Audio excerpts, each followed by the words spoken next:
Bueno, y la pérdida de poder adquisitivo, la dificultad de llegar a fin de mes, las tarifas que aumentan y la realidad es que el informe que ha presentado en el día de hoy la UCA refleja todo esto en números, ¿no? Aumento de la pobreza, por más de que el porcentaje sea pequeño, esto significa una cantidad de familias que hoy están en la línea de pobreza, eso sumado a 2,5% de inflación en el mes de febrero. Claudio y Francisco nos explican por qué estos números, de dónde salen y básicamente qué es lo que hace o espera hacer el gobierno para intentar revertir esta situación.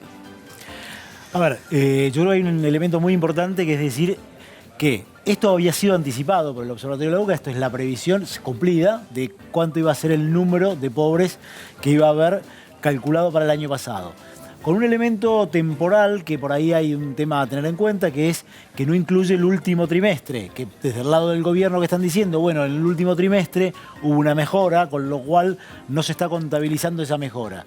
¿No estamos poniendo en números esa mejora que podría revertir esta tendencia? Esa es la visión para atenuar el impacto que tiene. De cualquier manera, el número que haya aumentado 1,5 millones y que se haya corroborado esa previsión que había habido hace un año, es un golpe para el gobierno muy fuerte que en términos políticos, en el contexto que hoy tiene, que se esté evaluando los salarios, que esté el paro docente, que el paro docente esté planteándose el retraso que hubo el año pasado en los salarios, todo esto indudablemente genera una situación de impacto social y político, y luego de esta semana donde estuvo la marcha docente y la marcha de la CGT con un paro general por definirse, obviamente esto tiene un impacto político enorme. Claro, por supuesto, y esto obviamente hay que intentar, recién escuchábamos a Florencia, el anuncio de estos nuevos créditos Procrear que intentarán de alguna manera poner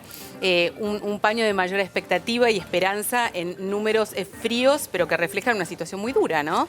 Una situación indudablemente muy dura, visiblemente dura, y que de alguna manera se ha reflejado en este escenario que hemos visto de convulsión social, política gremial de los últimos días, y por otro lado en el impacto que han tenido las encuestas, que obviamente, si bien han sido muy influidas por los hechos que tienen que ver con el correo, con lo de Avianca, claro, con algunos elementos que tienen que ver con la transparencia, pero que no cabe duda que la transparencia emerge como preocupación en la ciudadanía cuando la economía no acompaña. Y lo hemos visto en los 12 años de kirchnerismo. La corrupción fue un problema que la ciudadanía empezó a incorporar como un elemento a tener en cuenta y a cuestionar al gobierno una vez que la economía dejó de dar respuesta, como ocurrió en los últimos 4 años, cuando la economía se estancó o entró en retroceso. Francisco, tenemos algunos números, ¿no?, que reflejan esta realidad. Vamos a los números.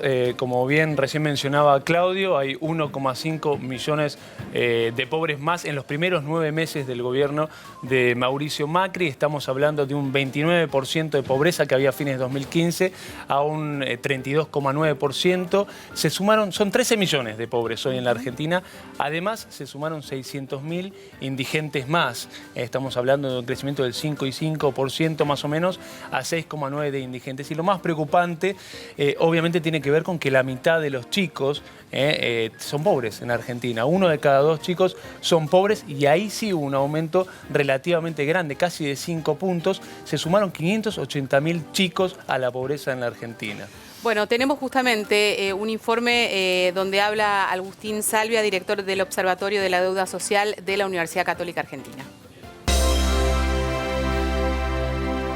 Que cuando uno analiza la historia argentina de los últimos 30, 40 años, no es el peor de los momentos que hemos transitado en términos socioeconómicos, y por otra parte nuestra situación marca un piso estructural que cómo se llegó a esos mismos valores se llegaron en situaciones como la primera etapa de la década del 90 o alrededor de los 80. Y lo que está marcando como dato esta situación es que no hay capacidad para justamente revertir un piso estructural de pobreza, en donde no la podemos bajar porque efectivamente no están teniendo lugar procesos de políticas laborales o cambios en los mercados de trabajo capaz de generar demandas de empleo de calidad para mayor parte de la población que hoy está afectada por esta situación de pobreza e indigencia. Y tampoco ha habido en ese contexto suficiente capacidad pública del Estado en materia de políticas de desarrollo para fomentar economías alternativas, fomentar pequeñas y medianas empresas, aumentar la productividad de un sector que ocupa un papel importante en la generación de empleo y hace que esos empleos hoy por hoy sean de muy baja calidad y de muy bajos ingresos. Estamos muy lejos de la situación del 2001, eso fue una crisis, una catástrofe económica, social y política. Estamos en una crisis un poco más grave que la que tal vez tuvimos en el año 2014, similar a la que tuvimos en el año 95 con la crisis del tequila, parecida a la que tuvimos en el año 84-85 previo al Plan Austral. Esa es más o menos la situación que estamos teniendo. El gobierno dice que la economía crecerá entre 3 y 4 puntos este año.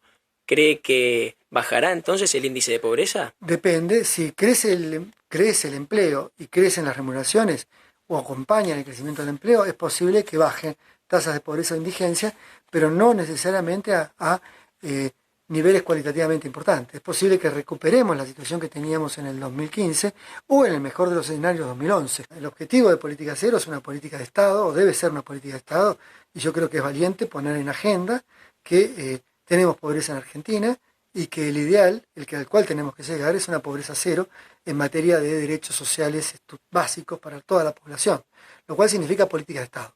Lo que uno no ve en el horizonte es efectivamente que se estén encaminando las políticas de Estado o haya políticas de Estado con un horizonte justamente puesto en salir de la coyuntura. Bueno, ya vamos a analizar con Francisco los números, pero le quiero hacer una pregunta a Claudio respecto a este tema, porque tiene que ver con, está bueno plantear una política obviamente de pobreza cero. La pregunta que te hago es, ¿está bueno plantear una expectativa que no se llega a cumplir en la sociedad? A ver, yo creo que en esto hay, por un lado, una intención que es la que planteó el presidente Macri cuando asume, que es la de pobreza cero. Asumiendo que esto, y él lo decía, no iba a llegar durante su mandato. Yo creo que es muy peligroso cuando se instalan estas cosas porque todo ese desglose fino, todos esos matices que podemos hacer, nos llegan a la percepción general y la percepción es, nos están prometiendo un horizonte altamente promisorio. Y creo que esto pasa, y lo se visibiliza aún más, con cosas que ocurrieron el año pasado, como decir, el segundo semestre va a llegar y va a cambiar la tendencia, claro. Estamos viendo brotes verdes. Estas cosas lo que van es minando esa credibilidad, esa expectativa. ¿Qué están mostrando hoy las encuestas? Y vuelvo al mismo punto que antes. No solo que hay un tema que resta credibilidad al gobierno por temas que tienen que ver con la transparencia. Lo que están mostrando es una fortísima caída de las expectativas. El gobierno el año pasado lo que tenía era, se asentaba sobre una realidad que era negativa. Que ellos decían, bueno, lo que estamos haciendo es transformando una situación que era muy crítica y ese traspaso va a llevar tiempo y va a tener costos. Ahora, el problema es que eso tenía como piso esa realidad y como techo tenía la expectativa, vamos a mejorar. Entonces, en ese rango que había entre expectativa y realidad, que era muy grande y muy superior en el tiempo que se sostuvo que lo que siempre había sido los antecedentes, empieza a pasar que transcurre el tiempo, las expectativas empiezan a no cumplirse, la expectativa de que llegamos a estar mejor en el segundo semestre, y si no es el segundo semestre, va a ser en el primero del año siguiente. Eso le va cortando la credibilidad y el apoyo al gobierno. Y esta es la preocupación que hoy centralmente tiene el gobierno, por la cual está revisando algunas de sus políticas.